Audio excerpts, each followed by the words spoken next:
Well, that's fun. I just noticed my little countdown widget has a bit of a bug.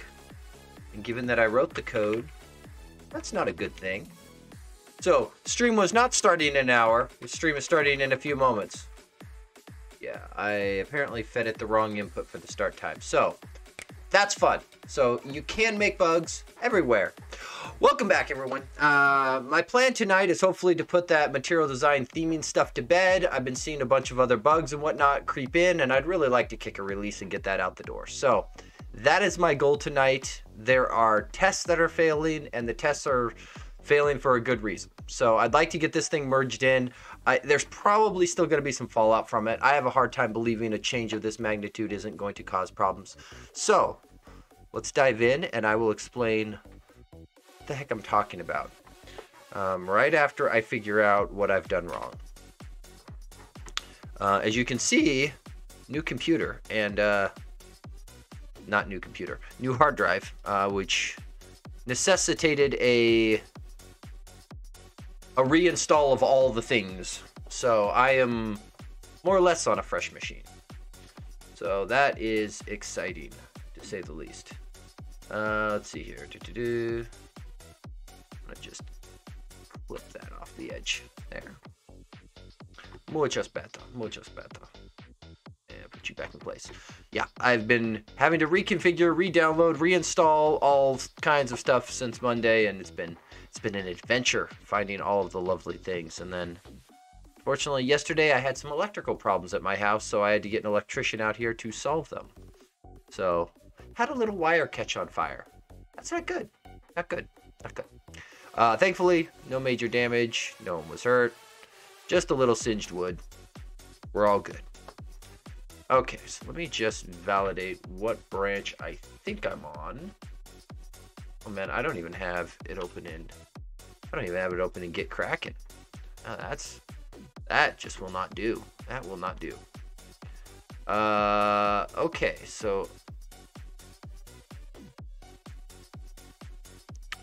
so I am on a version of master that is ye old.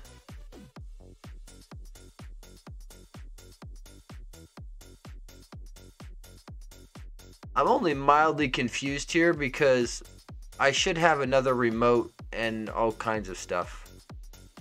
I thought that was stored on my data drive, not my primary, but that's exciting. So let's put this in. I don't know. Add remote. There we go. Okay, so we're going to get that synced up. And then more importantly, let's see. I would like to take this branch and have it tracking MDIX. Pretty please. Let's see. And actually, let's just reset hard. Just go there. I don't want to think too hard. There we go. Okay.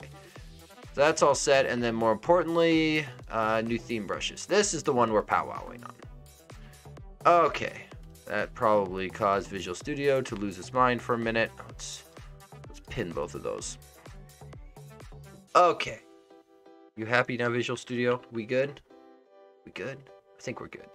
Okay, so the goal with this is to get a better theming API in place, because right now a consistent issue that repeatedly crops up on the library is someone will pop up on the Gitter chat or on an issue and it's like, hey, I'd really love to change this brush. Oh, that's not good. I don't have 452 installed. Well, we're gonna hold that thought real quick. We grab, no, come here, you, modify. Anything else I'm missing? Or is it just 452 that it's squawking about for the moment? Looks like everything's probably just related to that 452 install. So we will grab 452. Net 452 targeting pack. Brief, please. Let's do. No, we only need 452 for now. Don't add more complexity that I don't need. Don't add the complexity. Just do it. Do the things.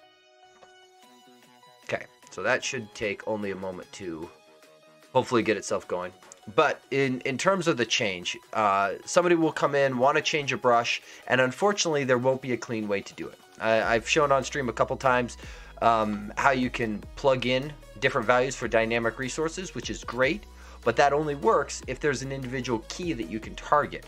Oftentimes, if say 4 or 5 things in a template are using the same resource, if you change that resource, you're changing all of those things and maybe not just the one thing that you are intending to do. So the goal for this isn't to necessarily expose a whole bunch of options, but to lay the foundation where that will be possible. Okay, so let's try this again. Really? You're gonna open on that monitor, huh? Oh, there we go. Thank you, Visual Studio.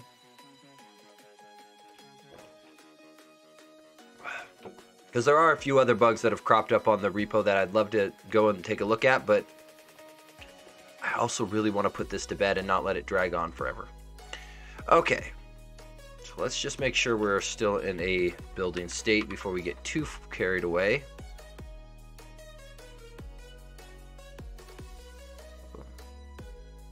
So I know I did a bonus video this last week for those people who may have missed it. Here, hang on, real quick. Shameless self-promotion.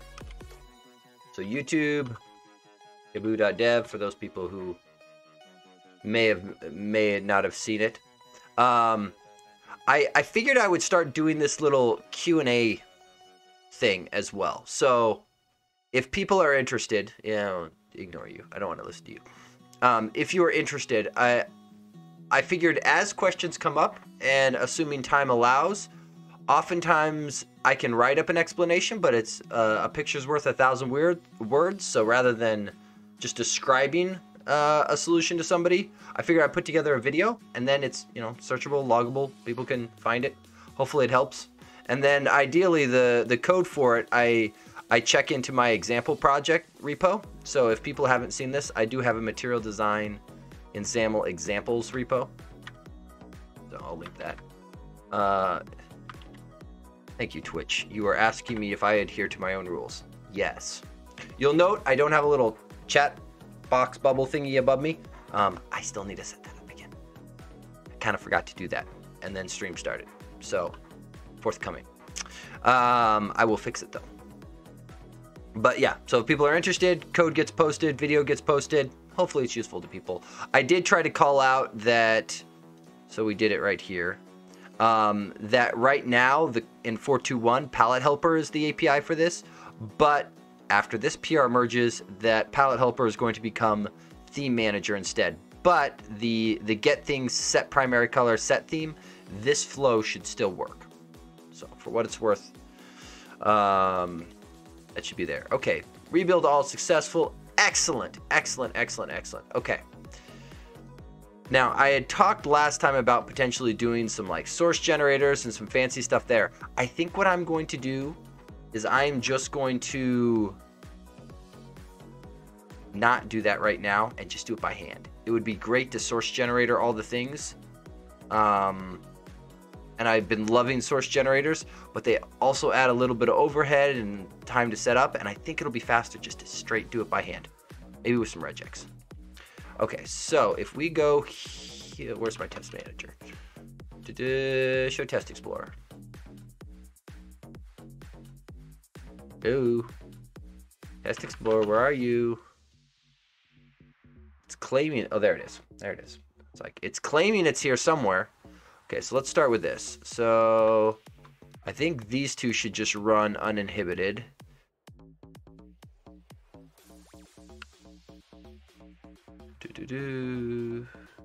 Okay, great. We're gonna skip the... Yeah, we're gonna do this. And I'm also debating adding in a net 6 target. There's not a huge reason to do so, as net 5 is completely compatible, but it does offer some potential performance gains. I don't know. I still haven't decided if it's actually big enough and worth doing. We will see.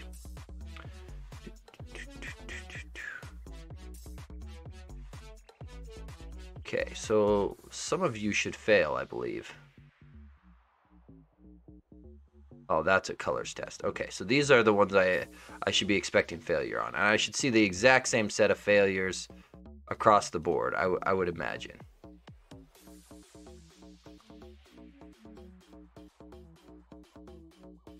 So you're running now. Okay, 2, 8, 13. Where's the other 3? Go find them. 14, 16 failed. Okay. Good. So it shouldn't matter which of these targets we look at. There is nothing more frustrating than having unit tests that only fail on a single target. My nose plug library, I am fighting an issue where I have a failure, but only when running under .NET Framework and only on a build agent. Can't make it reproduce locally, can't reproduce it on a VM. It's really frustrating. When I solve it, there may be a blog post, as long as the solution isn't Kevin's an idiot, which it could be. Could be. We won't write that off just yet. Okay, so let's pick on the net5 one. It doesn't really matter. They're going to be all the same stuff. Okay, could not locate required resource, blah, blah, blah, blah, blah. Material design, brush chip outline. So basically, this is just going to repeatedly call out all of the things that it is missing. Just fine. And I think we can probably write a little bit of code. If I'm not mistaken, I may have even left myself. Did I leave it here somewhere? Let's see.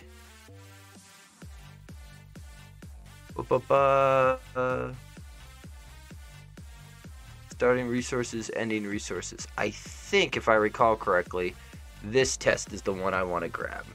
So I thought I'd left myself something to gen these up for me, or at least get me really, really close. And that's what we're going for. Let's see. Oh, so this is failing earlier. This is trying to get a resource and is not finding it. Yuck. Is there any clean way to get all of this data without this failing out? I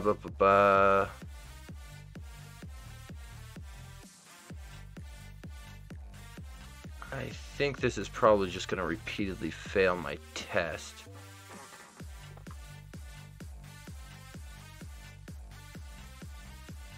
Yeah. So you're just going to repeatedly fail and get in my way. So we're going to make this thing not fail for a moment. Return default color. There. That should get me past that for the moment, which should give me the string that I then get to copy and paste. Let's pin you up.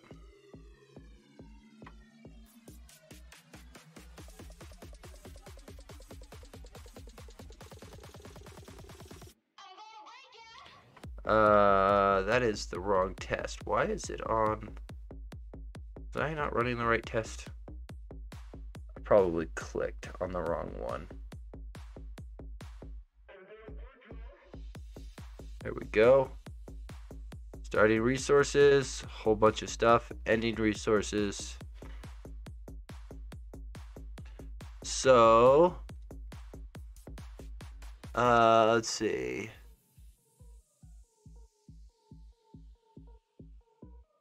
I think we can just use this to get our...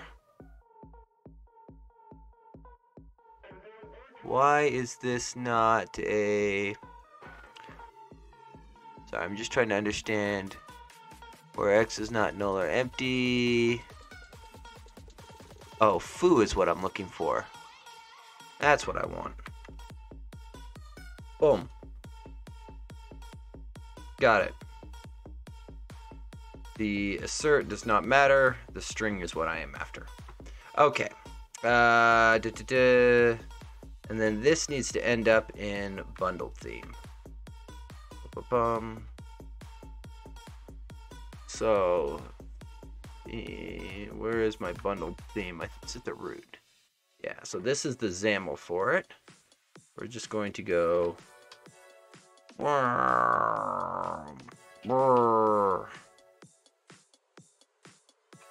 think I stop at the obsolete though.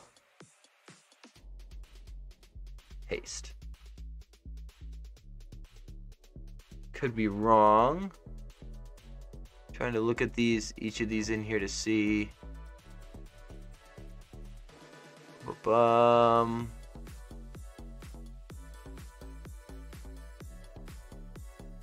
Secondary hue, secondary hue. This is duplicating stuff. Well, suck. What did I do? So material design background is the one.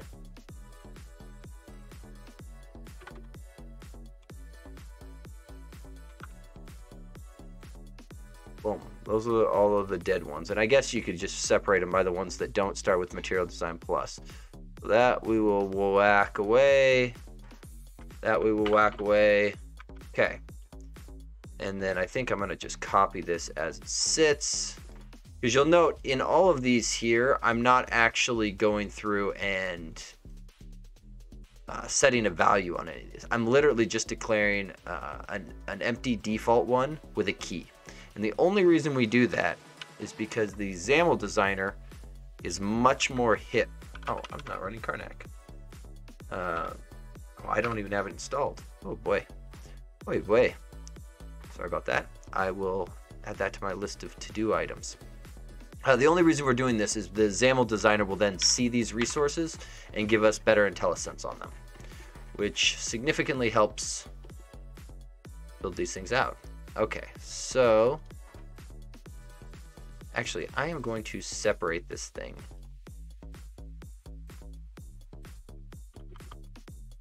And I'm going to put this down here. TA fact public void generate default XAML resources. Boom. And then I'm gonna put skip only run manually. And then we're gonna just grab one of these guys.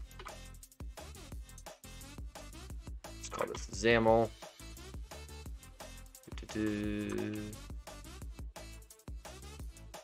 Yeah, what's going on? There, that feels better. That feels better. Then we'll do system, diagnostics, debugger, break. This thing should not be running anywhere. Okay, so that should give this test a little green circle here. I'm gonna just, my VS Code stuff. I am going to, don't save. Let's see. Set up Twitch chat, set up Karnak, set up Zoom it, because I don't have Zoom it installed either, do I? Nope. Ow. Wow. Okay, hang on. While we're fixing that, we're just gonna install it real quick. Because Choco install Zoom it. Pretty please. So for anybody who hasn't seen it before, Chocolatey is a wonderful package manager for Windows. It works like any other package manager you've used. It, I think, has the largest set of packages of any of the Windows package managers. So in that regard, it is worth it. And it just works, because now I have Zoom it.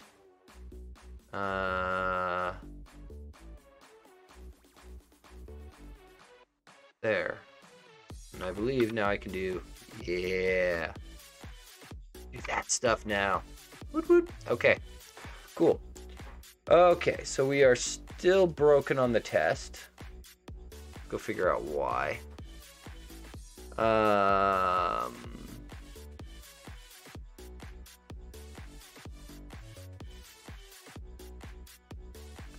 This This is not helpful. So it's failing. But I don't know why it is failing. Because those things are very much not equal. Let's see. RE1 gets starting resources except ending resources. We're just going to go both directions. For E2 gets ending resources except starting resources. Okay. One of these two should have something in it.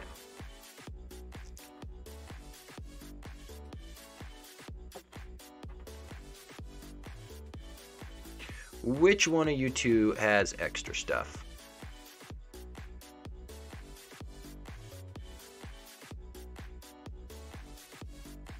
So, current theme key. Okay, so it's just, so the difference is the current theme key. Material design themes current theme key.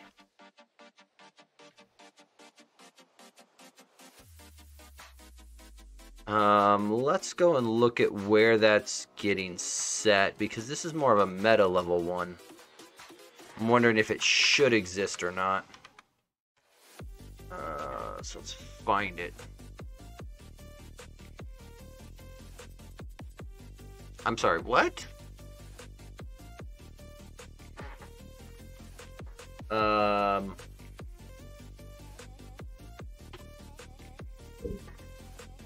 There it is. So there's the obsolete one.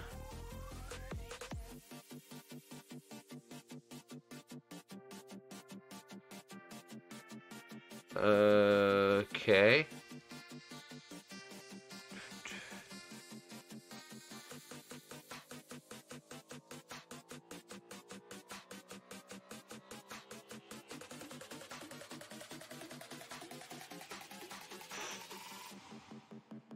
Thinking these ones should actually be this.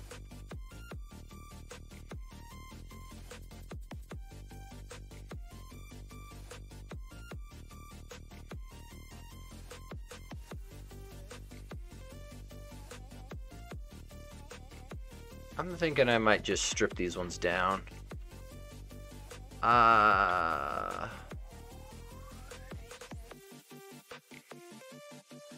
Well, maybe it makes more sense to be this. Grumble, grumble, grumble. I can't decide. Regardless, I'm surprised that... So, ending resources, taking away starting resources. So it ended with that, which makes...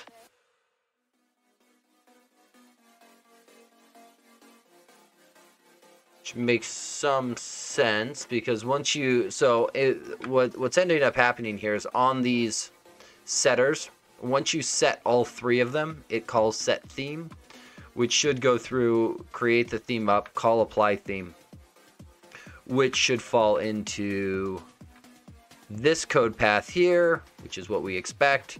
Theme manager set theme, that's what's going to end up doing this guy, and doing all of that assignment, which is great. That's what we expect. I'm just surprised that that's the only one. I would have expected both.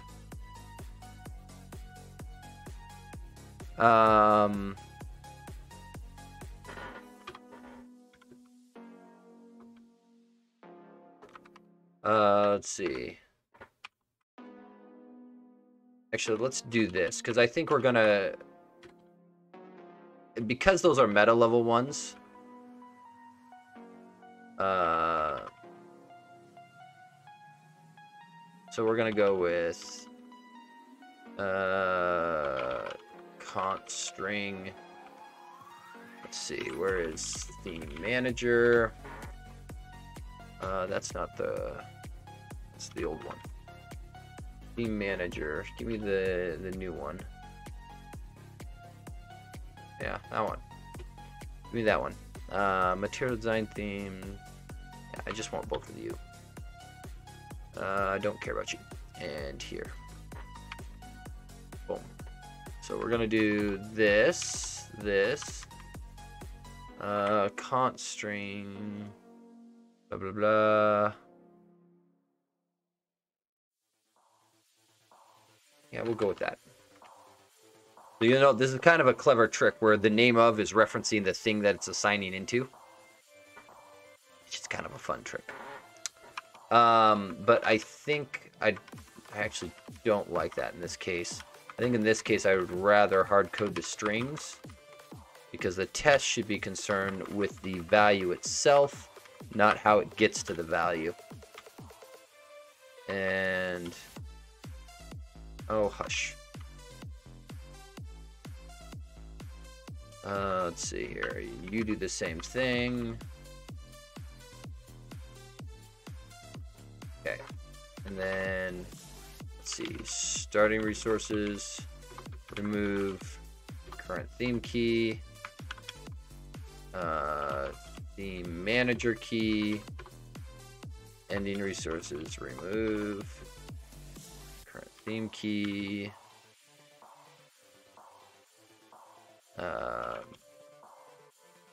Boom.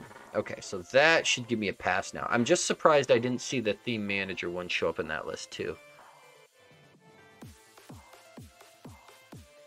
Could mean that it's not being appropriately assigned. Problem for a different test. Here we go. So let's run this, and I should see this test here get skipped. Value is missing, theme not set. Invalid operation exceptions. So let's go back, you off to the side. And specifically,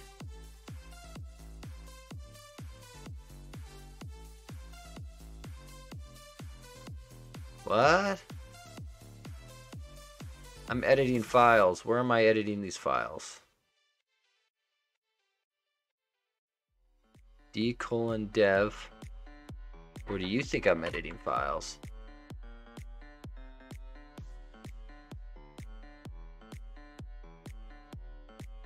Oh, look at that. I am on. That is not the right one.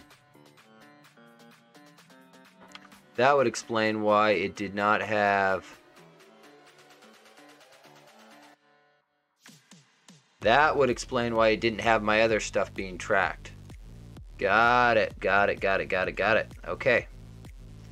That makes a little more sense. Okay, I just want to grab where I set that return default color. In fact, discard the whole file. Okay, and now I want to rerun those tests. Before I spend too much time chasing a bug that may or may not exist. Let's make sure it exists. Oh. I woke up recently with a kink in my neck and it is killing me. Okay, so expected type of invalid operation exception. Nothing was thrown. So let's go look at this test. I was expecting an exception. When value is missing. Oh, I'm wondering if this is a bad test now.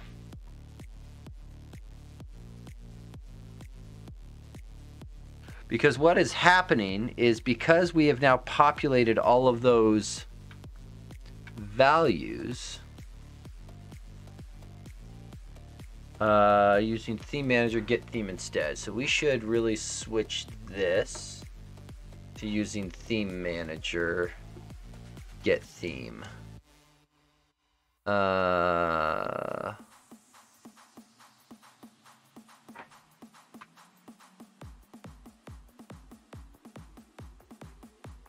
hang on, how is this getting to here? This is doing get theme on a resource dictionary. This should really be this instead. Let's just update this test. This has the obsolete attribute on it just to make the warning go away. But I think this is now when we address it. So this is a resource dictionary. We're going to use theming theme manager.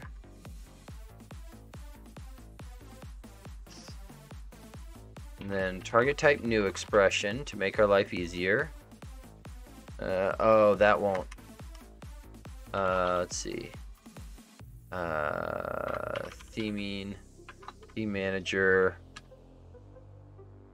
get theme manager, bundled theme. And then this should become theme manager get theme. So this should take us into here. This should call get theme. Though this guy here is only going to throw an invalid op if it doesn't find anything. And I think our other test asserts that we should always have those resources populated. This is an interesting one. We've kind of coded ourselves out of this failure case.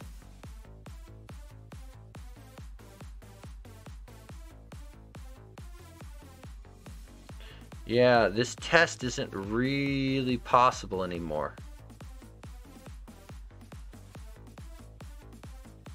Without validating that all of the brushes are set.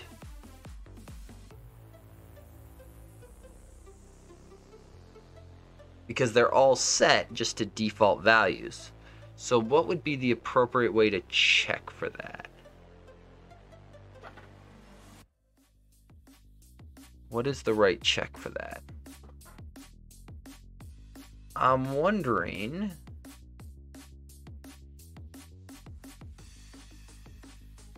if get theme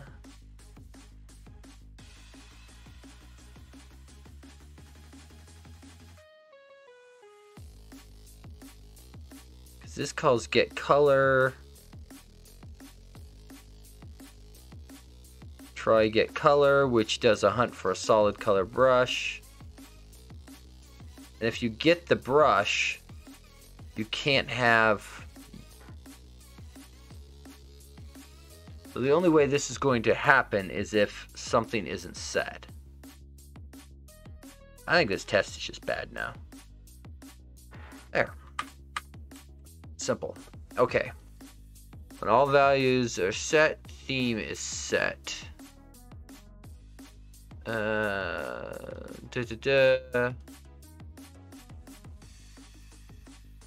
Okay, so this is going through a slightly different one.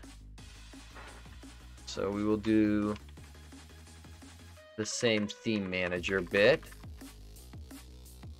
Theme manager gets, actually this is an okay place to use a bar. Go there. Get theme manager from bundled theme. Boom. Okay. So this guy down here should be theme manager get theme. And that should be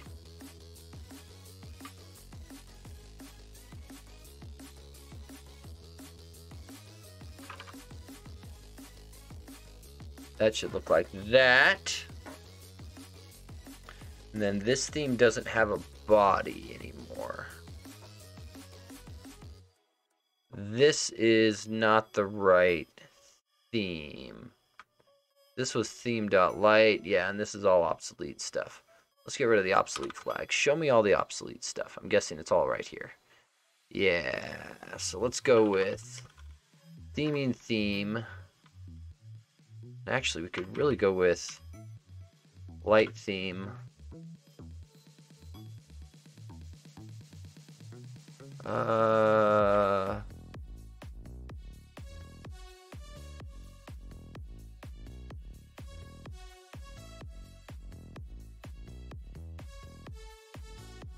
What is the cleanest way to do this? Let's just go light dot. This is really theming dot theme now. Light dot. It's not body. It's gonna be foreground.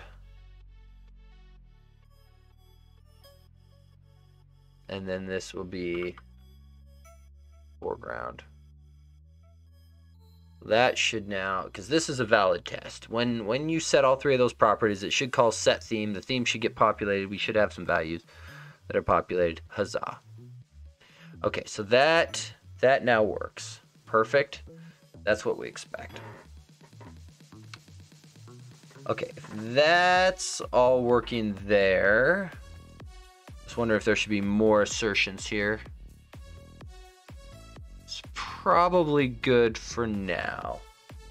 Let's chase some other test failures. Okay, so there's the bundled theme one. Custom color theme test. I assume this is going to be a lot of the same. Yeah, so this test here is the one we throw away. This one we get rid of the obsolete attribute and we fix. So this becomes var theme manager gets theme manager from custom theme, basically doing exactly like what we did before.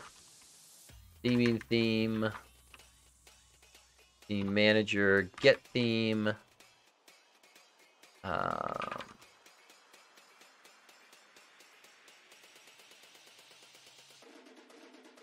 Cool. I'm wondering if this should really be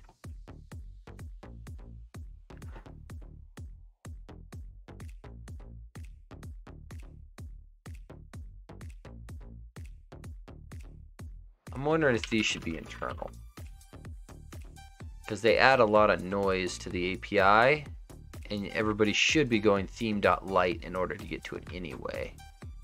I think we make these things internal.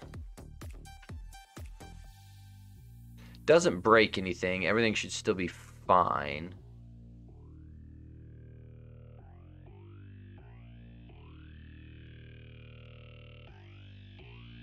These are not populated appropriately. We're gonna need to clean some of that up. Okay, but for now we're focused on fixing unit tests. We will deal with the other ones shortly.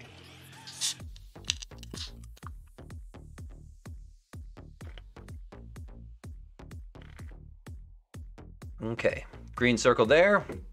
Huzzah. This guy should now pass after we did that copy and paste operation. Oh, wait. We didn't do the removal bits. We need those as well. Now it should pass.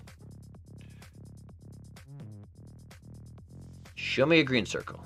Show me a green circle. There we are. Okay. That gets us a little closer. Let's see. It looks like just color definition test. So what's failing in here? Verify light theme in XAML. It's interesting that light is failing, but dark is passing. That concerns me a little bit. Okay, let's see. So assert theme colors in XAML. Is this even a valid test? So what are we doing here? We're pulling...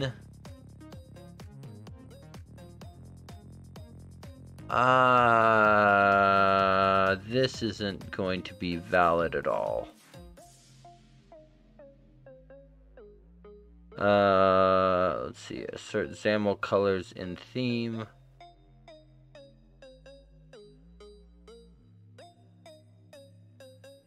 Okay. This is checking the light and dark XAML ones to assert that everything inside of there also exists. Yeah.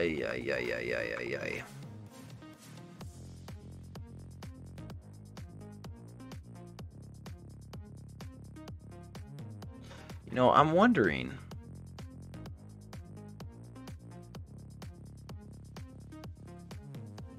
Just thinking out loud for a second. Because there's multiple ways for people to bring in the color resources, whether using the like the custom color or the bundle color theme, which in my opinion are the easiest. But there is an alternate way of doing this where, let me see if I can find it. In the demo app, whoop, whoop, whoop, didn't mean to drag drop. I'm sorry, don't yell at me. Where you can specify your color theme with just straight XAML dictionaries. And previously, the advantage here was that you would get IntelliSense. My opinion is I like this a little better, and I didn't care as much about this IntelliSense, so this is my favorite. This one's now getting the IntelliSense, so question is, do we keep supporting both? Probably. I hate to break especially if people prefer that approach.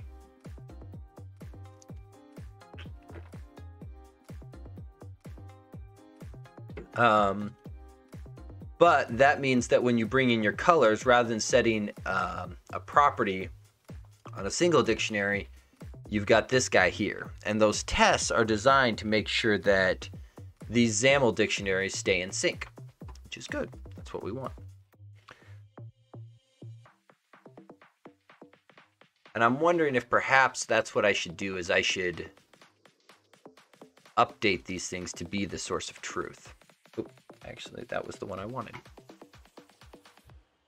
So if that were going to be the case, if you were going to have all of these things,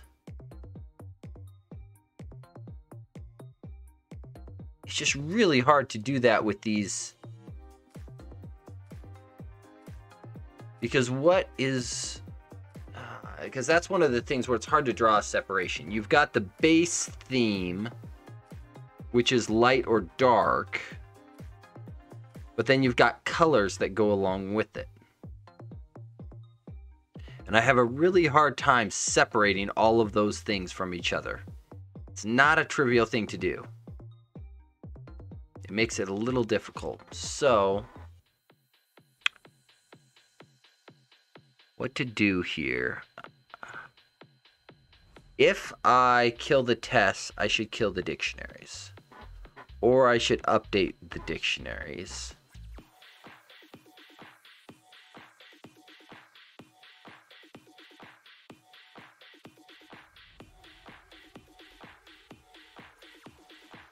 Because this is them here.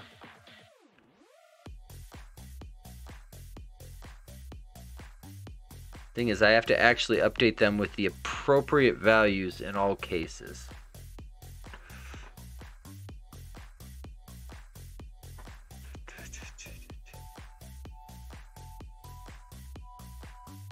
I think we go ahead and update them. Just to avoid breaking things, I think we go ahead and update them with all of the right stuff. Which is going to be kind of a pain in the neck, because I have to look up what each of these maps to and put in the relevant keys here. This now means one more resource dictionary that must be kept in sync.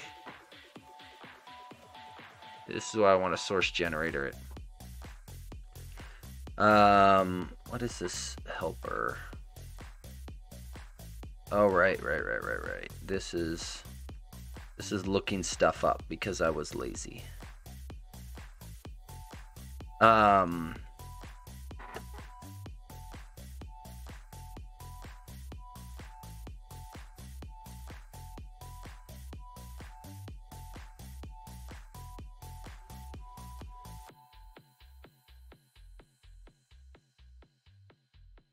Boy, I'm just not... Is it worth fixing? That's the part I'm not sure about. Is it worth fixing? Or is it okay to say in 5.0 we obsolete this methodology and it just goes away? The thing is, some of the colors don't exactly match. Ugh. So what I mean by that, for example, if we go and look at, and it's nothing major, but like, say, this deep purple, right? So you'll note this is in the colors library. So this is a little different. Actually, maybe that's okay. Maybe it's okay to bring those across. I think I talked myself into it. We're going to bring them across. We're going to bring them across. It's going to be a pain in the neck, but we're going to do it. Oh, I keep doing that. Theme manager. Gimme. This is the mapping.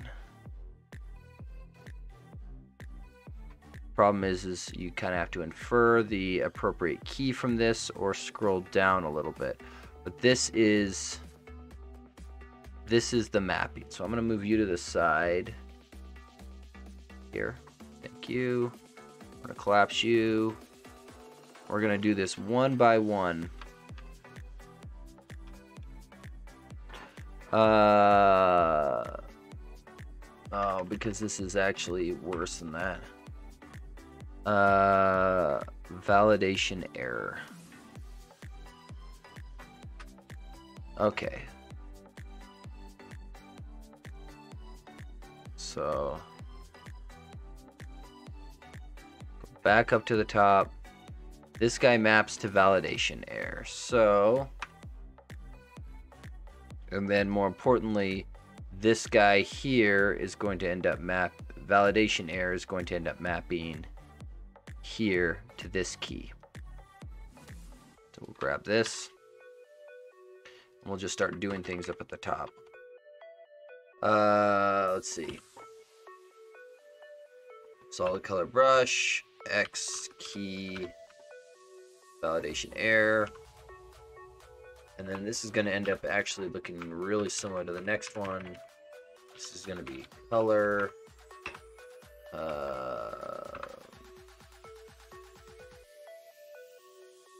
And then I think what we can do, because I know that this was mapped from here to there, I should be able to just bring this straight across. Oh, this should not be a solid color brush. This should be a color, paste, color, there. And then this should be color, static resource, material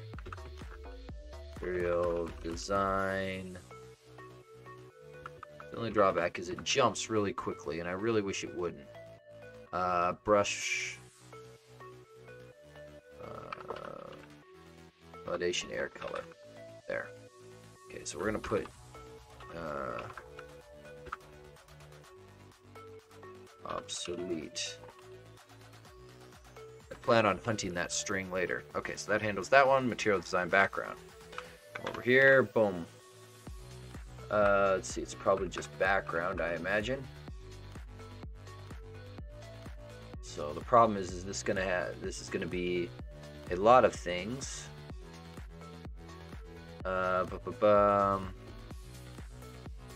Which is different than paper. So old theme, if we jump in here, I actually want to find all references to background in the new one.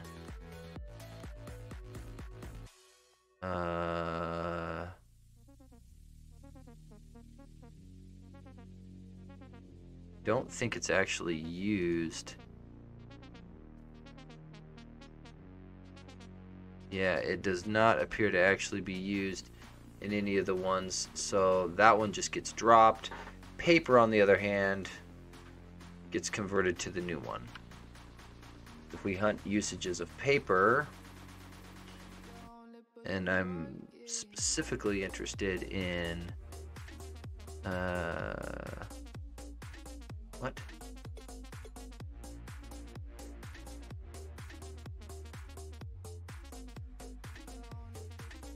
Find all references. This reference should exist.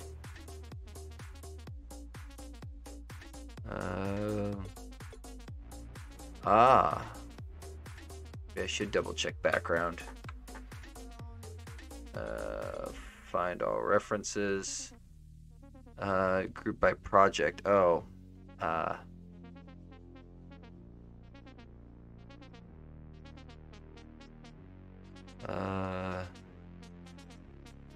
No. Yeah, that's more what I'm interested in. Okay, so theme extensions, not interested. Not interested there. Not interested, not interested. Why do I not see theme manager showing up here?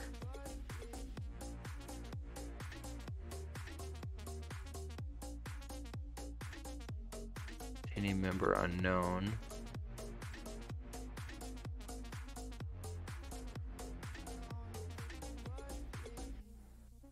Shouldn't I be seeing this in here? What are you hidden under? Because I'm looking at. Oh, background must not be used in here. Ah. Got it. Okay, let's try paper. So that just confirms what I thought. Okay, okay. It's not interested, not interested, not interested. Theme manager. That's what I'm interested in. So the relevant ones. Wait, paper got converted to background. Oh, and tooltip foreground. Got it. There's several places where this guy gets converted to.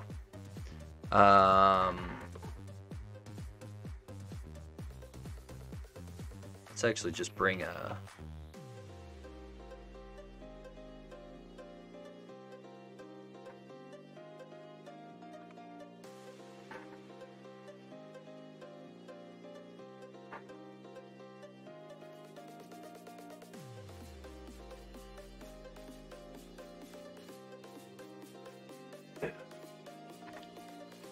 Hang on. I'm trying to think this through to make sure I'm not wasting a bunch of time. Is it worth actually leveraging these?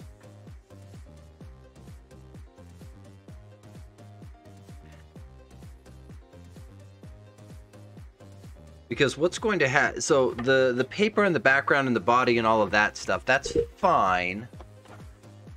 It's all of these control specific ones because we're going to end up having to bring in every control brush that was done.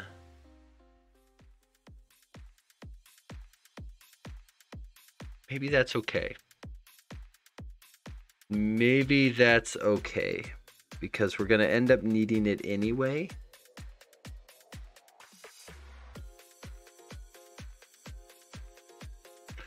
Boy, I'd love to gen this from somewhere else, though.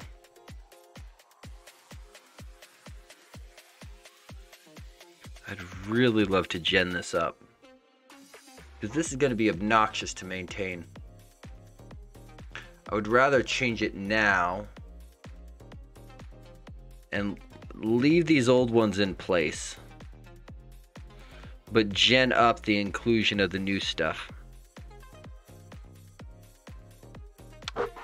I'm wondering if that's a worthwhile endeavor rather than going through and doing this manually. So what would be the source and destination? So the destination is obviously XAML. That's easy.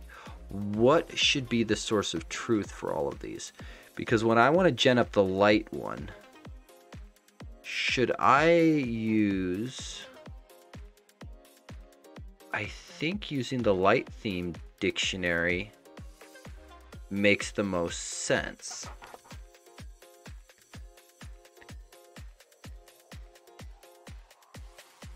Because ultimately, we're going to need to do the same thing right here that we just did in the XAML.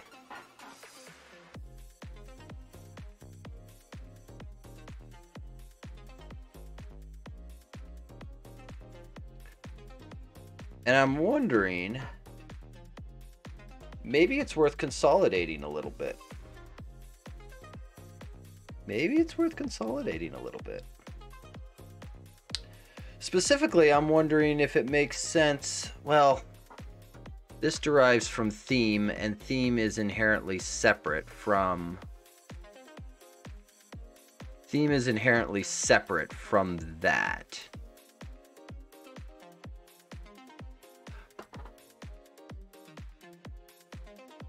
I'm just wondering if maybe it would make... Well...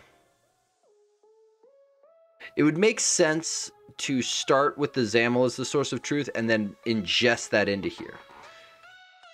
The only problem with that is resource dictionaries are a pain in the neck to test. They're not horrible. We could make it work. I'm wondering if it makes most sense to, rather than having these things exist here, having them exist entirely here, and then this guy really just becomes a mapping into them. So when you load this up, he just runs through the resource dictionary and sets it. Because this guy here...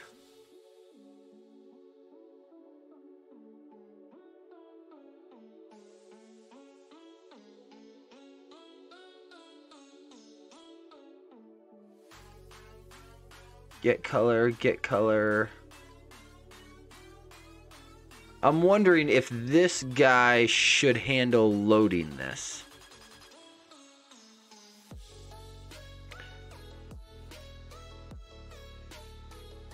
That doesn't seem like a bad idea to me. That does not seem like a bad idea to me. That way we can have one source of truth inside of XAML and gen this out from that.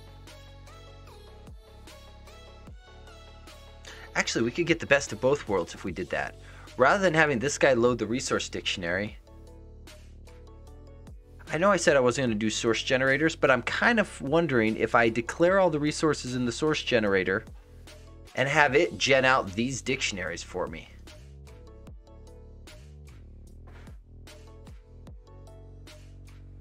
That feels kind of nice. It feels really nice. Because then everything can live in the XAML. And if we want to change something, we change it in the XAML. But this gets generated. Okay, I just talked myself into it. We're doing it. We are doing it. Okay, so if we do that. Okay, well, here we go. Here we go. Source generator time. Let's do it. Okay, so lesson in source generators. Because why not? These things are just so bloody awesome. It's hard to get away from. Let's see. Library, I think. Class library. So the thing with source generators is you do need to remember that you are not running them. They are a library that gets loaded at compile time. And so you the actual running application will be CSC or Roslyn doing the work. So let's see. Material design generators. And I'm calling it generators intentionally. That's fine. Because I suspect there may end up being more of these. Now here's the kicker. You gotta do that. I don't think they've updated it since then. At least I'm not aware of it. Okay. Let's see. And then I am going to straight up cheat. And I'm going to pull from one of my other projects. Because I always forget exactly what it takes to do this. And so we are going to just steal from one of my other source generators. Close you for now. We're gonna solve our testing problem with a generator. The source generators are awesome. Come on. Load Visual Studio, load. Okay, so generators. Key things to know about. You need to reference this package. So we will come in here. We will reference appropriate package. Close your theme manager, you're going away. Well, that doesn't seem right. Why is my indentation so screwed up? Tools, options. Sorry, I have to fix this. Where is it? Text editor. I'm guessing it must be set on all languages are similar. I go down to XAML, tabs. Come on. Don't everybody let me scroll at once. Really? Really? Why are you disabled?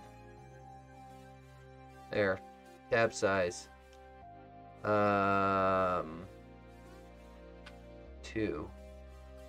for XML, please. Now if I do... Nope. What?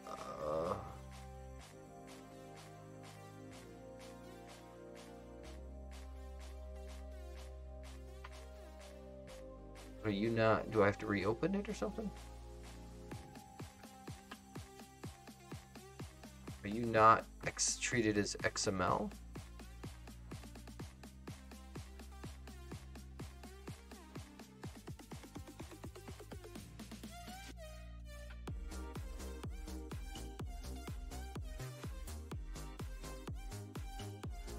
I don't know what else it would be treated as. Okay, whatever. I'm not going to fight with it right now. Okay, so we reference that project. And build. I don't know why you're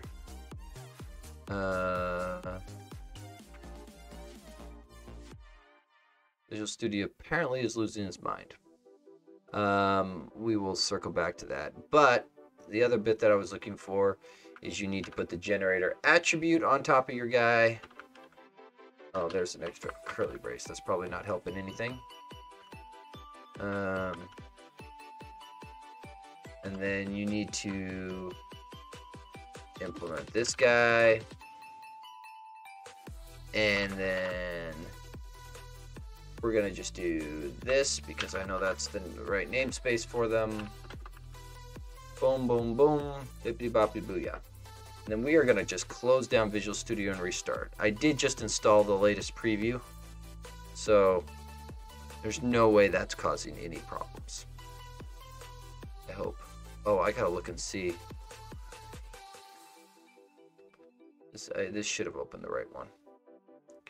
Yeah, okay. That's the right one. That's the right one.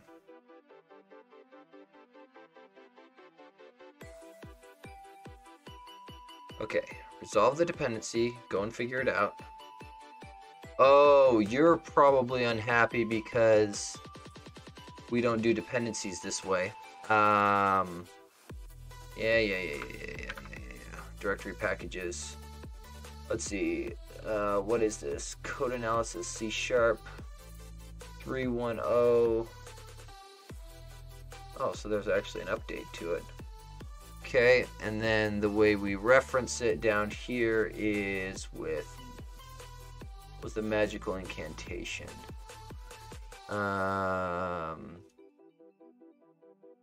Package reference include. So this becomes package reference include, and we drop that. Now it picks it up. Okay. Now we're happy. So the only so for those people unfamiliar with it, there is a preview feature that allows you to do centralized package management. Very convenient, aside from there's still no UI support for it. So it can be kind of a pain, but it does mean you then update your stuff in one place. Is that worth it? I don't know. Okay, implement interface. Okay, so there are 2 steps to source generators: initialization and execute. And in our case here, the only difference between these two is the context that you're going to end up getting. So, in general, what you do, well, let's go here. Let's just get these guys empty implementation, because I don't believe, yeah. So here is where, if you wanted to set yourself up for registering on key press type things, you could register for syntax notifications to know when stuff happens, right? Or you can register for a callback that's invoked after initialization and all of that stuff. That can be handy.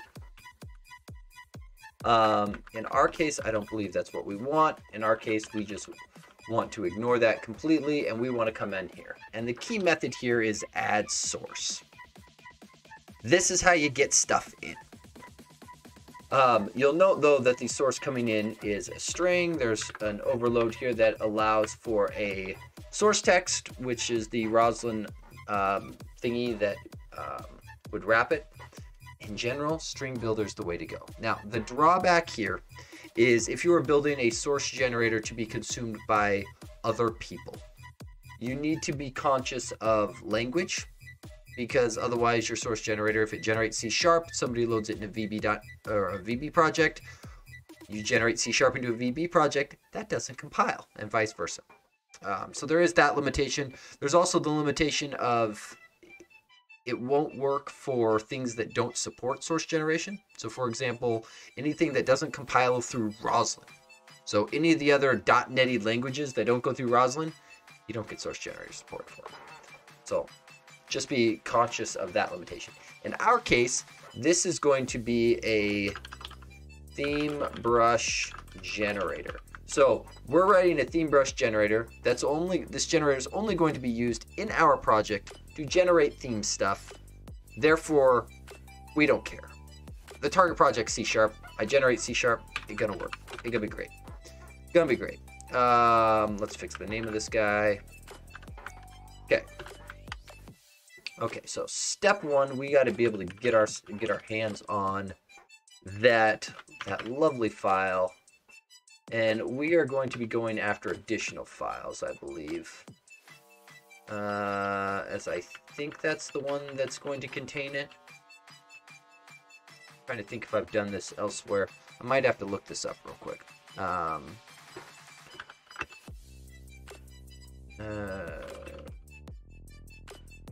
Because in the source generator cookbook, they even have a sample of loading in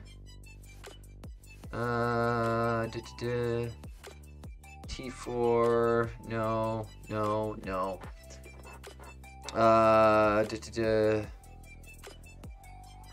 Source generators, yes.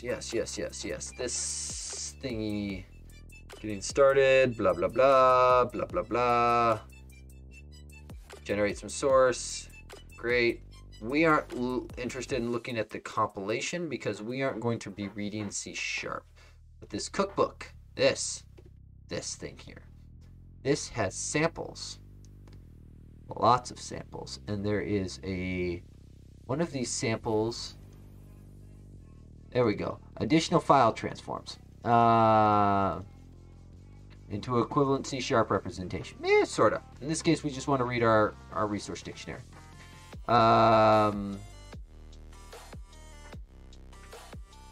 So we're gonna go here, do something like this. We aren't gonna do this. The API has changed a little bit. It's not a big deal. We can use link. Change this up. File dot path.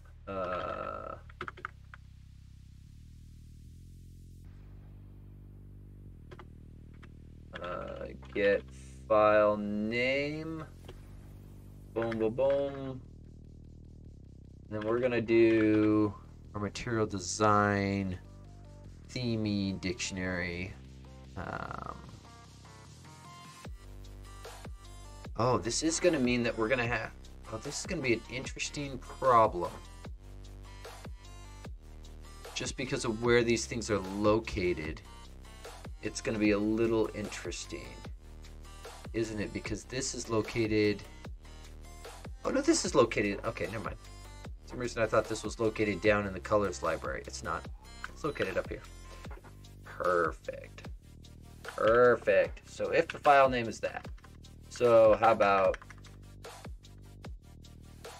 single or default? Right? So we will call it light theme resource dictionary. Something like that. Blah, blah, blah. And then good. Do I have nullability turned on in my props?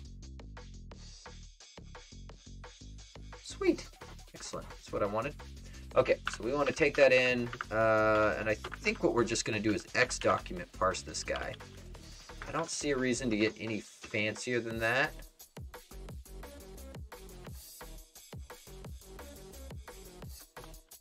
Let's see.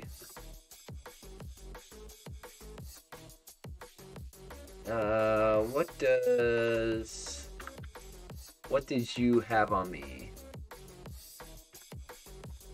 So how about we do this? That just has a path on there. Using stream right. So I'm going to write these names a little generically with the expectation that we refactor this guy out into a shared method for the dark theme stuff later. If and return early exit. There's nothing to do. Don't bother doing it. File stream. Was X? Oh, Xdoc is indisposable. Okay. So then we just need to rip through this guy. Collapse, collapse. So really I am just looking for a color and solid color brush. X document.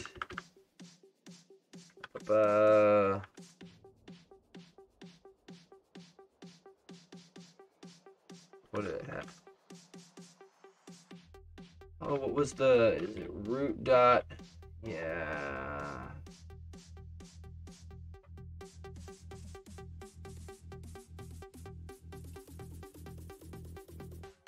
Descendant nodes or descendants. I think it's just descendants that I want to use. Where equals color, or, and I'm intentionally using a string here rather than bringing in the WPF library just to get a type name. I don't think that'll be a big issue.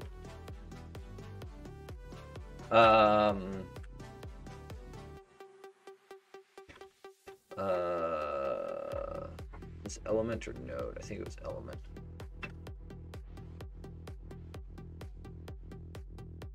Okay.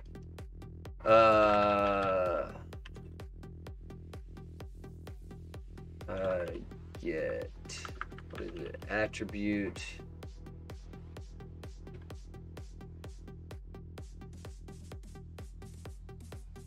Actually, I think I need to do an X name here. Get. I need to do local name key, namespace name. I think that's just X. If I'm not mistaken. Get attribute.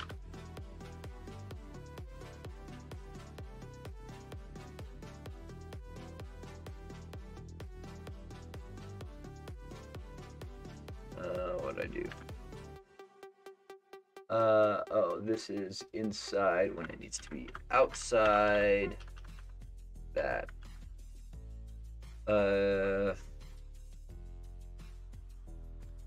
This may not be 100% correct. We will hack it here in a moment. And then how about var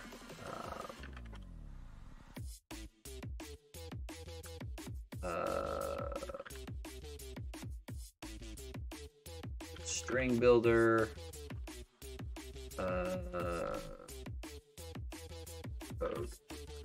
I can't think. Boom. Okay, so let's go with code append line. Okay, because again, the goal is to go from this into close you out, close you out, close you out.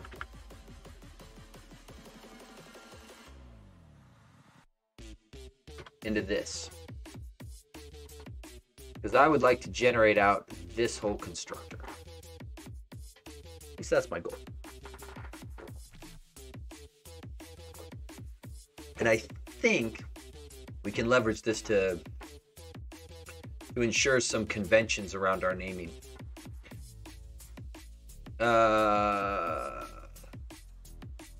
I'm wondering if this is actually, if this should really be brush, validation, error, color. What was the how did the theme manager do it?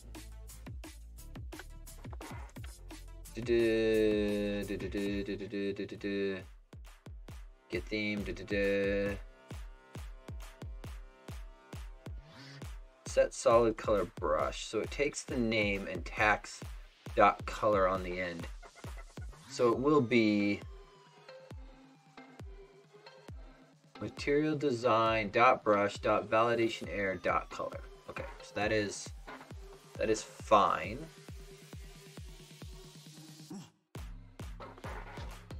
I'm wondering if we actually need to do.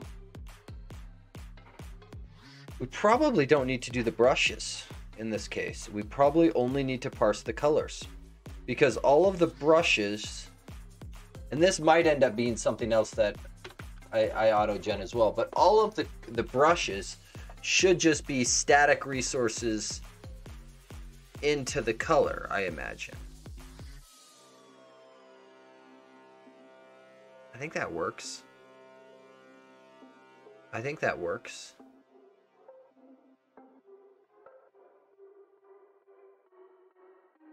Yeah, because the brushes are what are going to be replaced.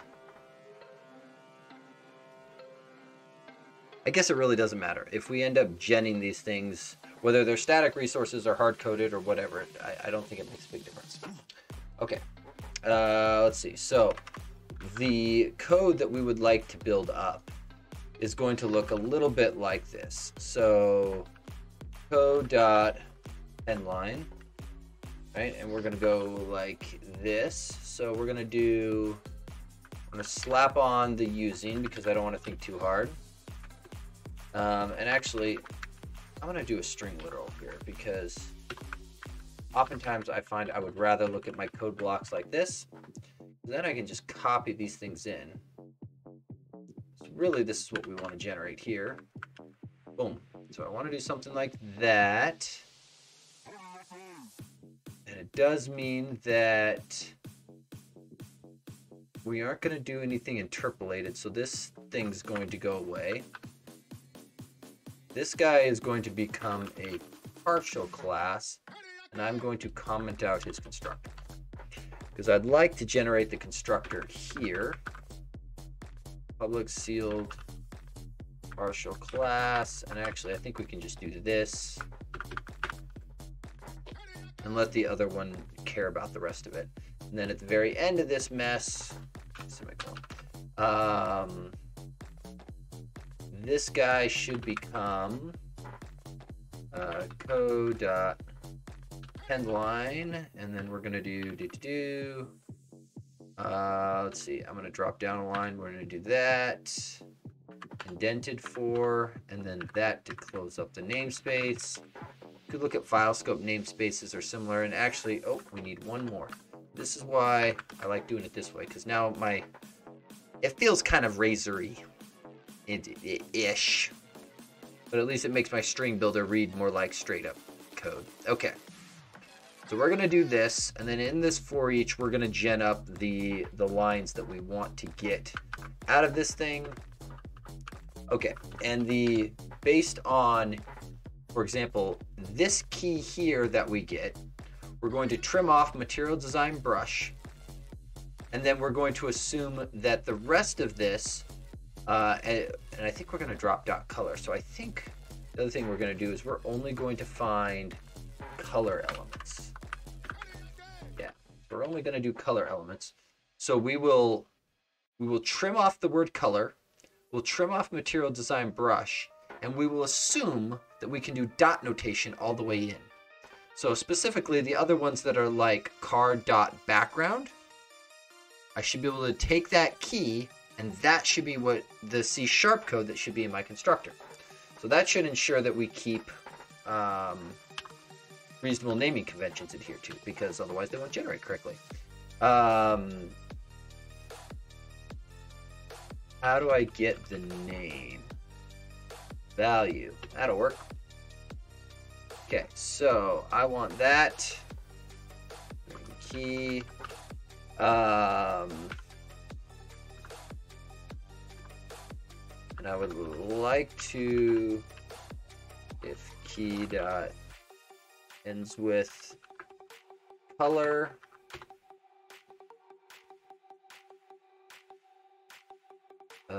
key, what's that?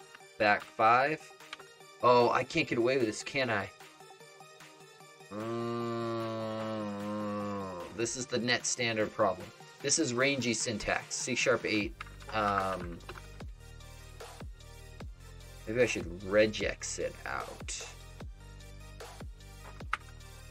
Let's do that for now. Let's see. Private, I can type static regex.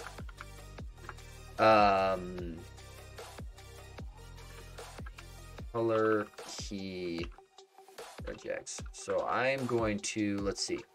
So I would like to match on the beginning for something that starts with, let's just bring this guy in. What I am looking to match on is, boom. We're going to do that. We're going to go with new. Boom. Boom. Actually, I don't think we'll need, I will need that. Otherwise, I'll have to escape them. So I want to match on literal material design.brush and literal.color. And I want, actually, I want brush to be, I want to pick up the dot. And then I want you to be a named capture group of property, I guess. And you will be any character, at least one repetition. That should match everything that starts with here, ends with dot color, which is what we expect, and then I should be able to extract that out. So, and we're going to go with, and let's see, color regex match. Let's see, key attribute dot value is match, key match.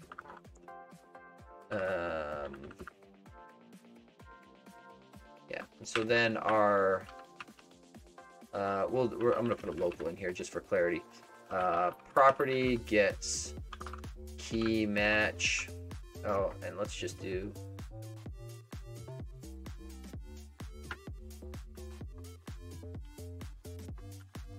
I think it always has to be a success, but I'm not 100% sure, so I'm gonna go with that for now.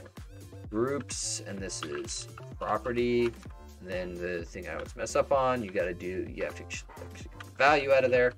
Okay, so then this becomes $. Let's see, property, and then equals, and then we need to get the value from it. There'll be a semicolon at the end of this.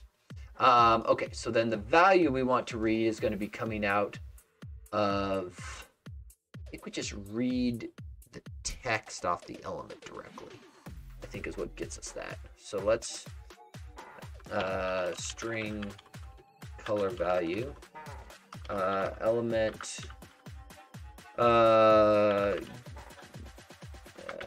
what is it, something like text. What is your problem? X element. So let's make you explicit because the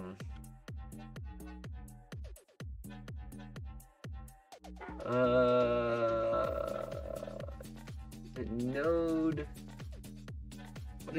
What is the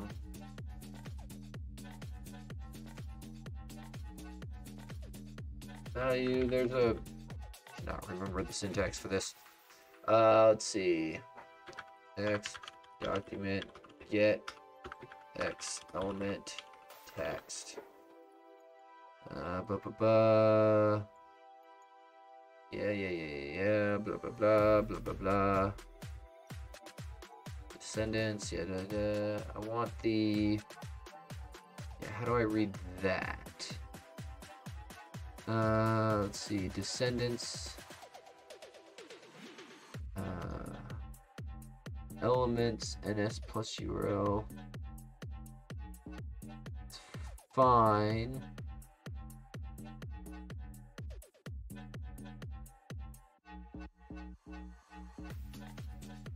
X dot value.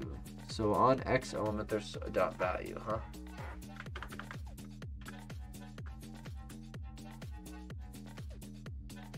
Oh, okay. And then we were doing this. So there's probably, is there a more efficient way to do that? Let's look. I think there probably is. So what is this color? Is this...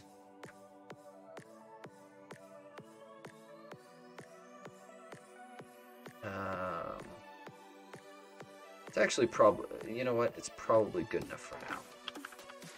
Good enough for now. Color converter, convert from string. This becomes a literal quote, and this becomes color value. Boom.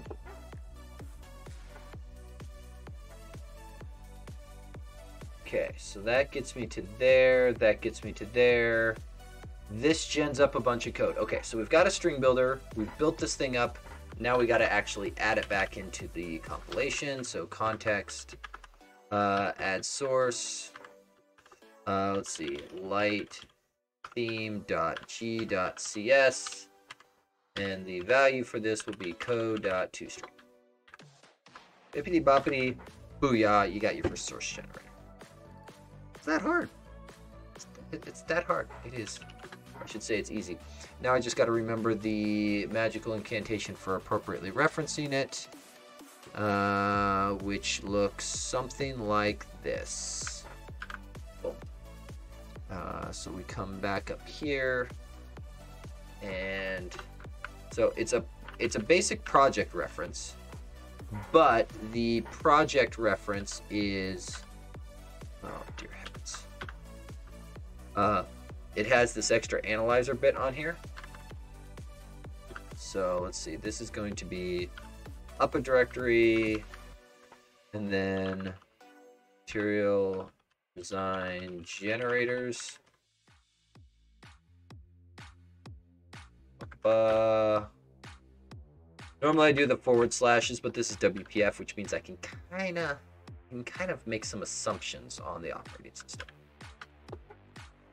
Okay. That should get me the analyzer there. So this should hopefully go and find it.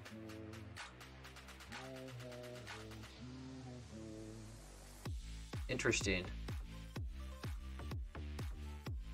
Wonder why it's giving me, because it knows the output type is an analyzer. The key is already defined in scope. I have probably foobarred myself by doing this about 18 million times over. So we are going to delete all of these. Suppose I probably should have tested my compilation before getting over eager. Okay. Unable to load analyzer assembly, blah, blah, blah.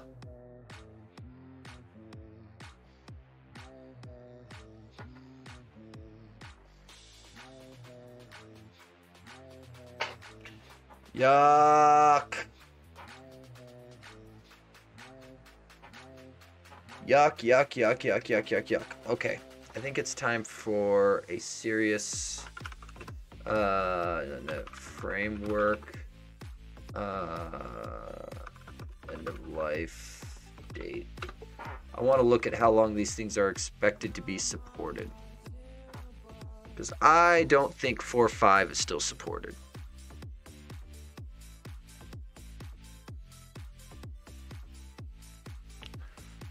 Four five and 4.5, actually everything up to 4.6 is expected to die in April.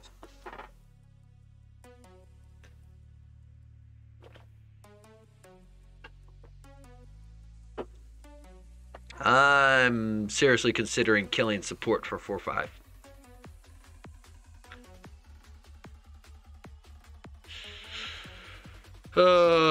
I just don't want to be bootstrapped on the old stuff for no apparent reason.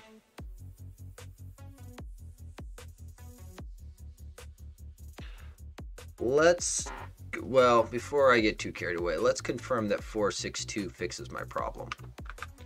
I think 4.6.2 can reference net standard 2.0, but I don't know that for a fact.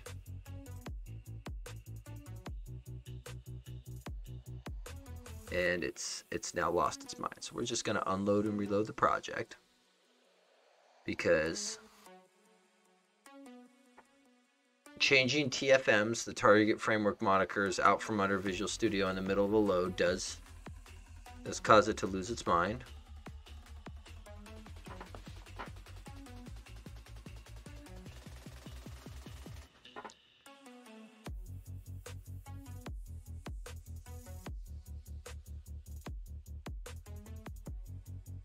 Oh, I probably don't have 4.6.2 installed now, do I?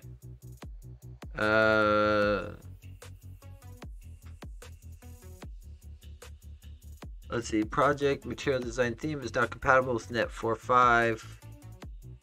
Oh, so I'm gonna have to rev this in multiple places. So let's see. So Ma apps, it's gonna be the same bucket there. Let's see. You're not gonna be a problem. You're not gonna be a problem. Test project is already up on 4.7.2, so that's not gonna be a problem. 4.6, 4.6.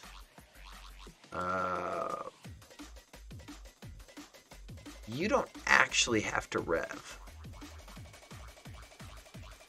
but it would be weird to not.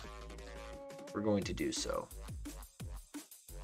4.7, 4.7. Okay, so most of those are updates. So we're going to close this. Visual Studio. Oh, nope. Visual Studio installer, please.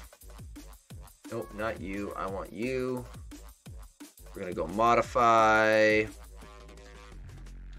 And then individual components. 4.6.2. Yeah, let's go ahead and do the SDK. Do it. It's only a few meg. That should go fairly quickly. And I'm curious then, and I can probably look it up here as well. Net standard 2.0.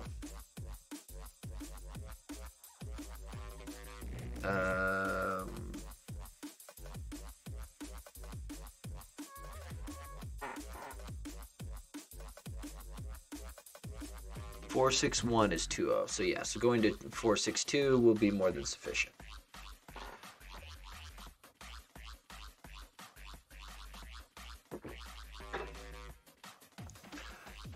I know I'm going to break somebody's workflow doing this, and I'm going to apologize in advance. I'm sorry. Normally I would try to keep support until it goes end of life, but it is going to be a pain in the neck to do so,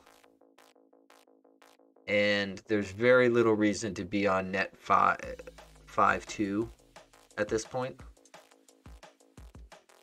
At minimum, revving your stuff up to 4.6. The only valid reasons I can see to stay on like net 5.0 at this point is you've got some downstream dependency that requires it for some reason, but there's very In a WPF app, there's no reason you can't rev your frameworks up from Net 5 to Net 6. I know technical reason. I'm sure people will have business reasons.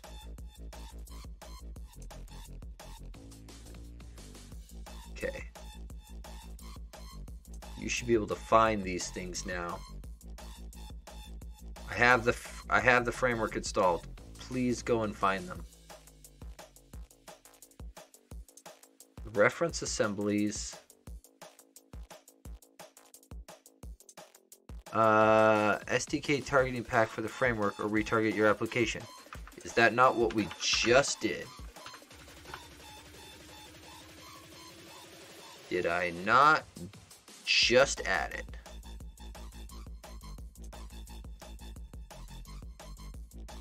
.462 SDK.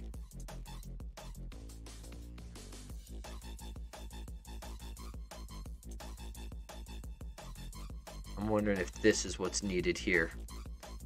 Reference assemblies to oh, almost like the reference assemblies. Oh, who would have thunk?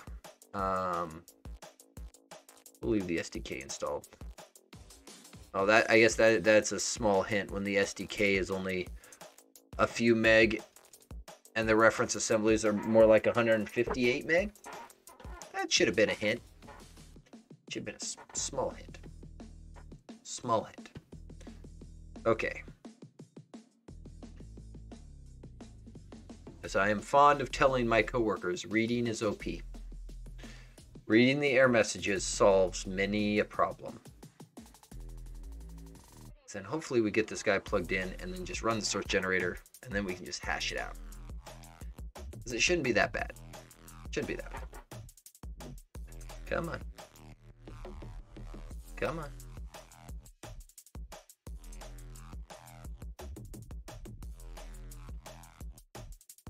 Okay, there we go. Let's see, I want that guy, please.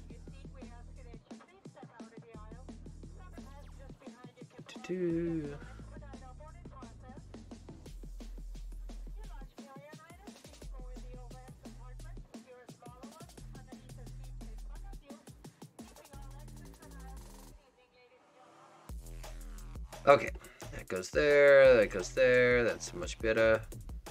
Now, you should be able to, design time build should go off and find that. Let's rebuild solution, ahaha, that thing goes away. World's a happy place. There we go. Okay, so once you get a generator installed and referenced appropriately, it should show up underneath your analyzer section. Now, I don't know if ours is actually going to work, but underneath here, assuming it generates files, they show up down here. Now, this thing apparently did not do that, so that's obviously a problem. Let me just make sure. Oh, this is the Net Core 3. Okay, so we need to debug this guy. Okay, and this is where things get a little bit interesting. This is not a great workflow. I'm gonna prefix this with that, right?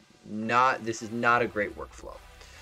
System diagnostics debugger launch. Okay.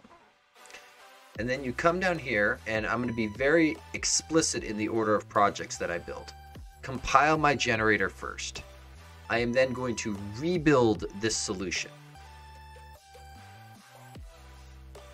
And then I get the just-in-time debugger, and more importantly, I get it twice for reasons. And we are going to cancel one and take the other. And here we go. Oh, we may just not have... Okay, so we're hitting our early exit. So we will stop the debugging. We're going to turn that off real quick and cancel.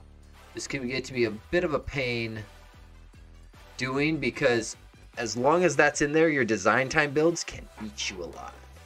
Okay, so we did not add in the additional files, so it didn't get passed to the generator, so it never picked it up.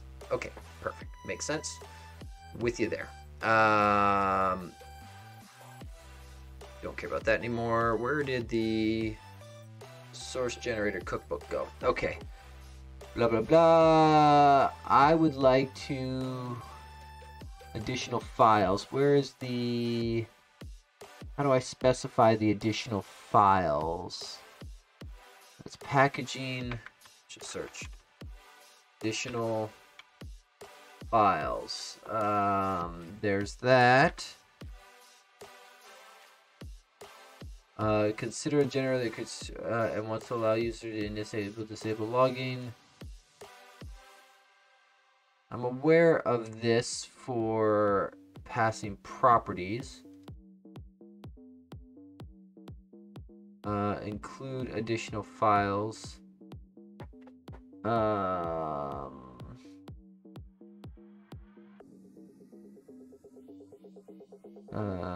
want to...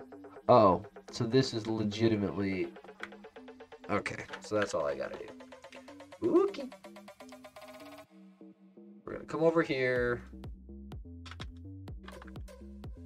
And I think what I'm actually going to do is I'm going to move this project reference down into this other item group, just so that all of my generator stuff is together. And then this guy here is going to be, I want to pick up the, this is going to be themes.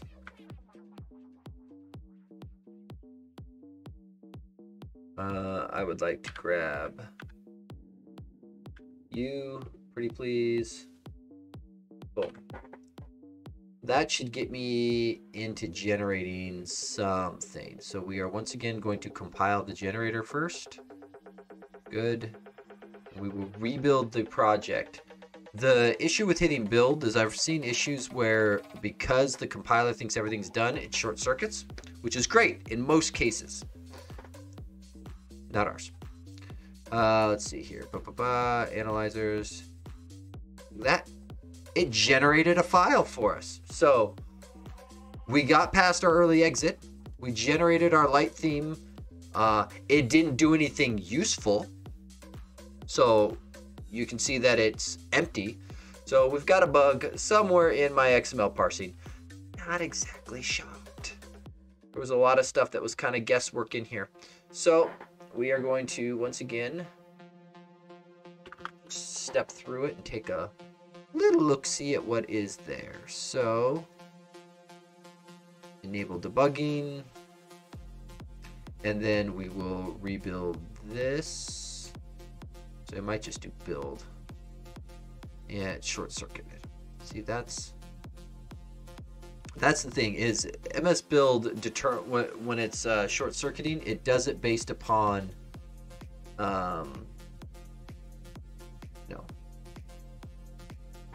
it does the short-circuiting based upon the inputs and outputs of files, which is great. Okay, so we got that. Okay, so let's start here. Did you find an element? Okay, so that's the first problem. It did not find any descendants where element name equals color. So I'm going to come here, and we're just going to play with this a little bit. Take 10 to list. Boom. Okay, so the first one's the one that I'm interested in. Okay, so take 1 to list sub0 dot name.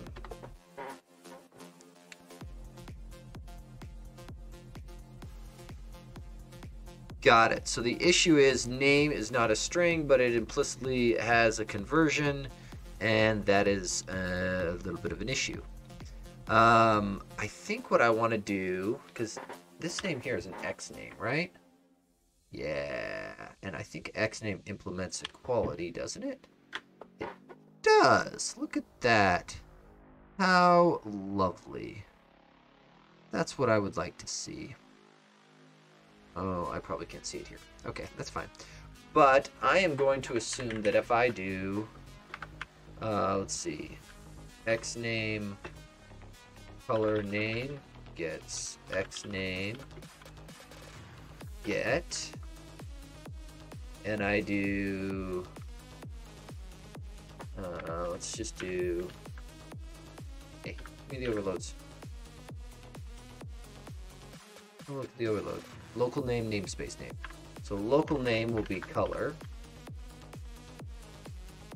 And then namespace name, we can look down here, and I believe we're looking for that value. We're just gonna put that in there.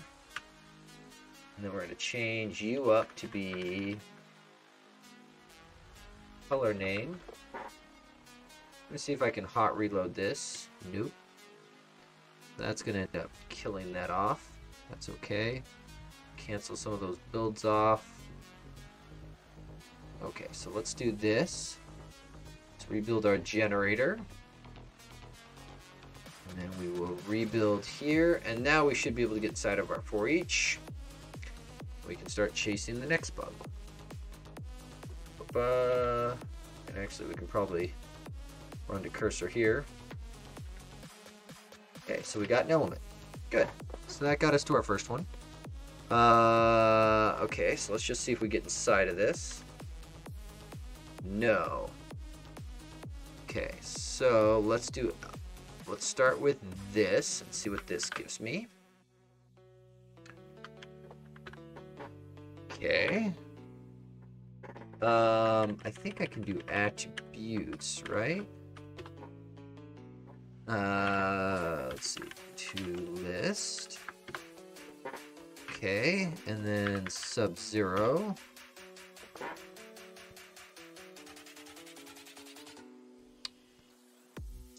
Got it. So it's not X.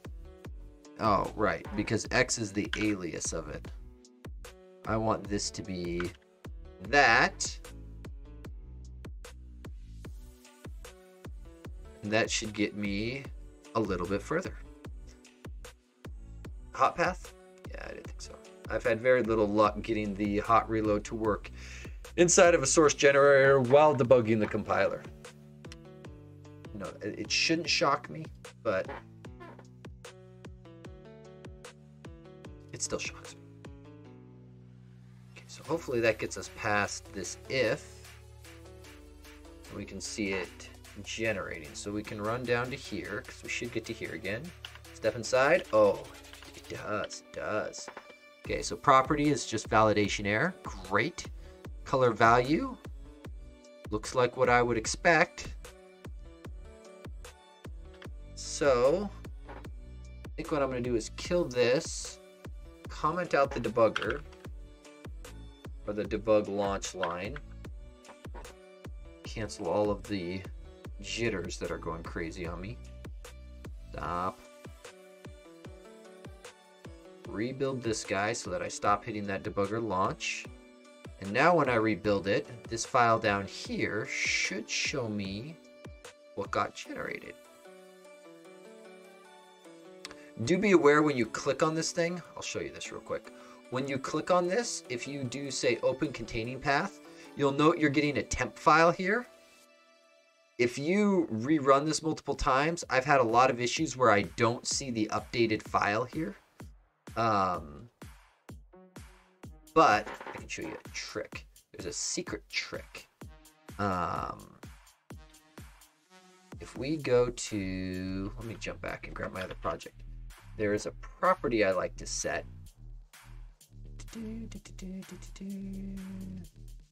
On the CS proj that will tell it to emit the generated files. So if we turn this on, actually, you know what? I'm going to just put this in the props file because frankly, I like it on in all cases. There's rarely a situation where I like it off. If you've got a source generator, I like it on, especially if you're debug. And maybe I should do like a conditional on if debug or whatever with it, but Okay, so, you know, this guy here, still not great. Not great. And I don't know what goes on here.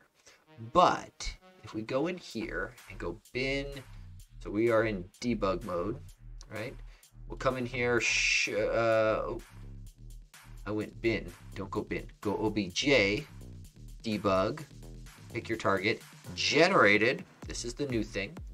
You'll see the name of the generator, the stuff, then you can just drag the file in. It works like a charm. Aside from the really bad indentation, aside from that horrible indentation, it works. It works. Okay, so let's fix that indentation problem because that's going to bother me. So how much indentation does it actually need? Let me just bring that guy back in. So 1, 2, 3, 4, 5, 6, 7, 8, 9, 10, 11, 12. That much indentation. Great. So we're just going to slap that onto the beginning. Actually, you know what we're going to do? I'm going to do this.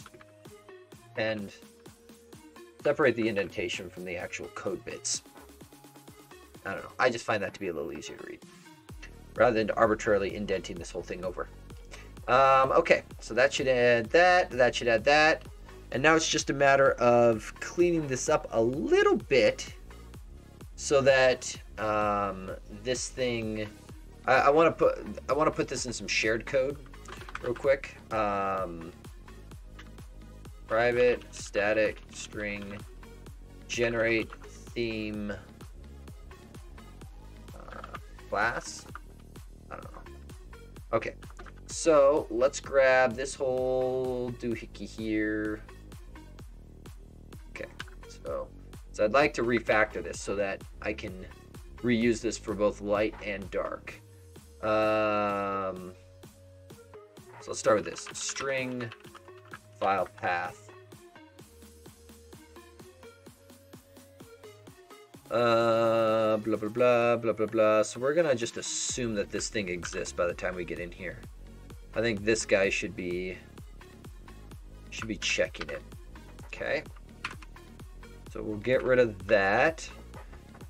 Let's see. File stream, xdoc, code. So now we're going to need to know... So where are all the places we use light? We use it here.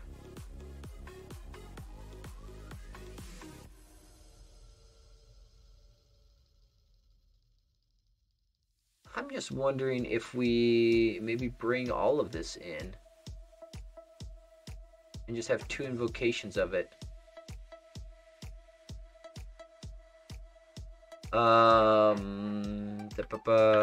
Let's just bring it all the way in.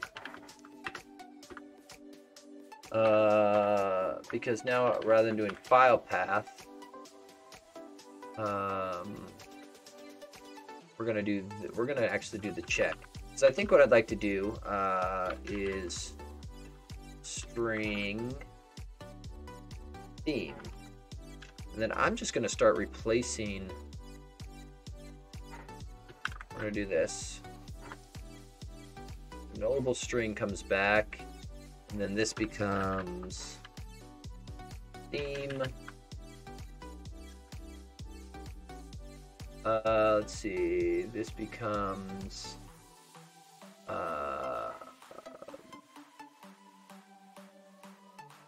this just becomes resource dictionary, I think.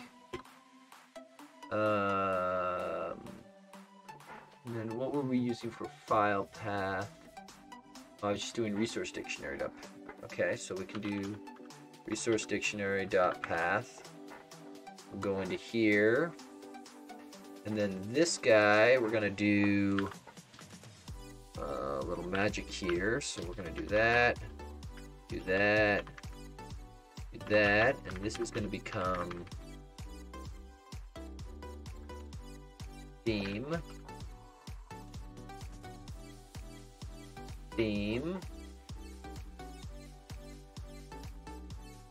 Nothing else should change internally on it. So, and then the last thing down here, return code, yeah. code to string. Boom. Generate theme class. So I want this to be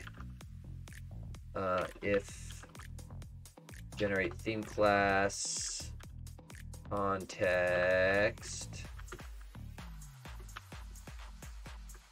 light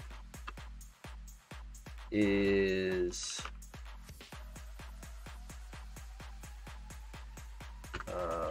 light theme code. Actually, I suppose there's no reason to have it return. It's already taken. Let's make this a little easier. No point in doing that. We'll just early exit. And then this guy here, because I already know the theme,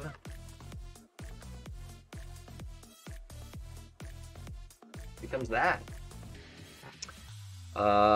Easy mode. Easy mode. Okay, so this is going to be generate theme class light. Boom. Generate theme class dark. And then all of this goes away. All of this goes away. That's our source generator. Easy mode. Easy mode. Okay. Comment to. I'm gonna leave that there for anybody who cares. I mean, we did a source generator in less than 70 lines of code. That ain't bad. Not bad at all. Okay, and then we come over here, and we're gonna go like this. When I do dark, it should just work. Right, so we're gonna rebuild source generator and rebuild this guy. And I don't expect the dark theme to have anything generated in the constructor, just to be clear. Oh, see, it's failing because dark theme doesn't have partial declared on it, like we did on the light theme. So we're gonna comment this out and then rebuild that guy.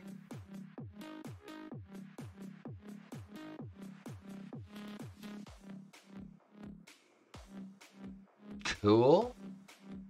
So if we take a look down here, see, you are rarely up to date. It's so cool that this thing does it, but I have had a hard time seeing this work when your generator lives local. There is timing contention there. But conveniently, we got this output, so we just drag these guys in. Dark theme is empty, which is to be expected. We haven't added any color themes to it. But the light theme is in there.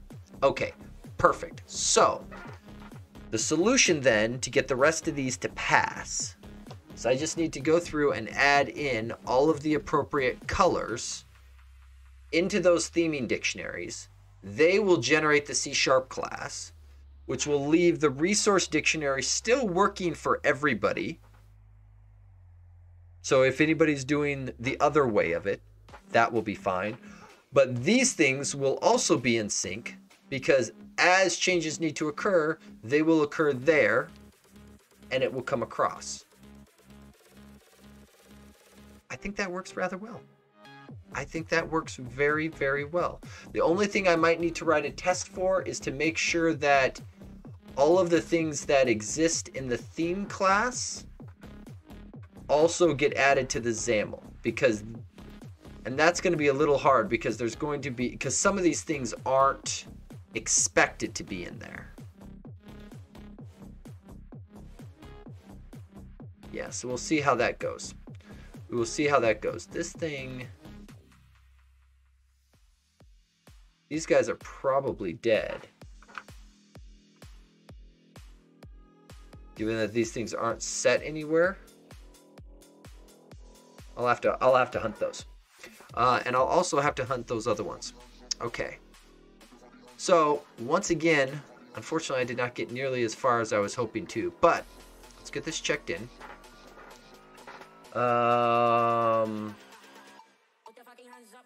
Cool. Let's see.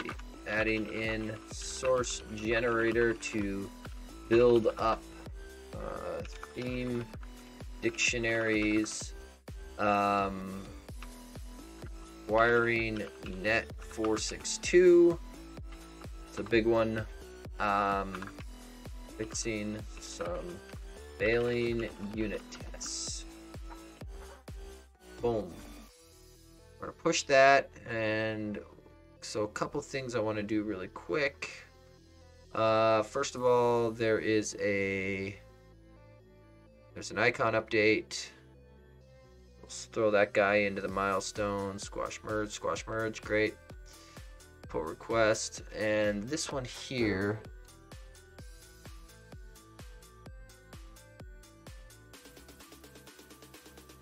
Let me look at what this did.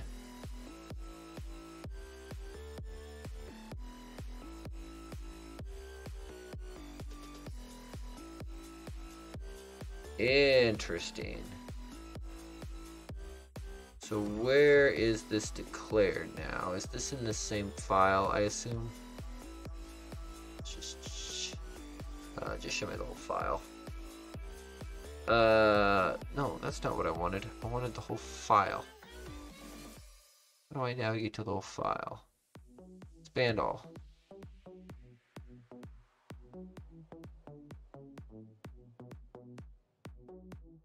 Got it.